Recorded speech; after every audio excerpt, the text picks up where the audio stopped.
นี่แหละแต่ว่าเฮาในเฮ็ดแบบเป็นสมาธิอยู่ตลอดยืนเดินนอนนั่งมีได้ตลอดมันก็เรียกฝึกสมาธิมื่นตาบาดมันจะรับตาก็รับไปบาดมันจะลืมตาก็ลืมไปนี่แหละเฮาเน้นตรงสติรู้สึกตัวสมาธิก็ว่าจิตตั้งมั่นก็ว่าจิตหนึ่งก็ว่าเป็นผู้รู้ผู้ตื่นในจิตท่านจิตรู้เท่าท่านจิตก็ว่า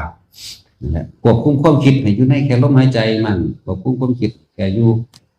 กับความรู้สึกตัวอุณโรมปิติปราโมทย์เกิดขึ้นภายในทำการอกมันหัวมันผากมันว่าไป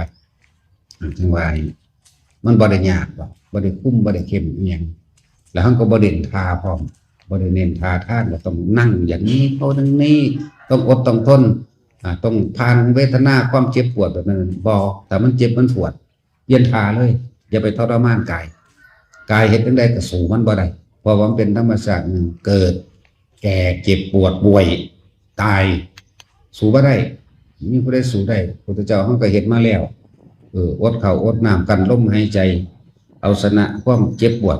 สุดท้ายก็บ่ชนะมันก็ต้องรู้และเข้าใจอ๋อมันเป็นแบบนี้เนาะนี่มันบ่เป็นของเฮาบังคับบ่ได้ปล่อยแล้วเป็นผู้มีสติเพียงแค่อยู่กับลมหายใจนั่นเองนี่แหละถ้าเฮาอยู่กับลมหายใจได้มันก็ละจักว่ามันละเอาดิเฮาบ่ได้ไปละมันแค่เฮาบ่ไปคิดถึงทรัพย์สมบัติต่างๆเฮาบ่ได้คิดถึงคนแบบใดดีเป็นใดๆทั้งสิ้นนั่นแหละคือละอยู่กับลมนั่นแหละคือละ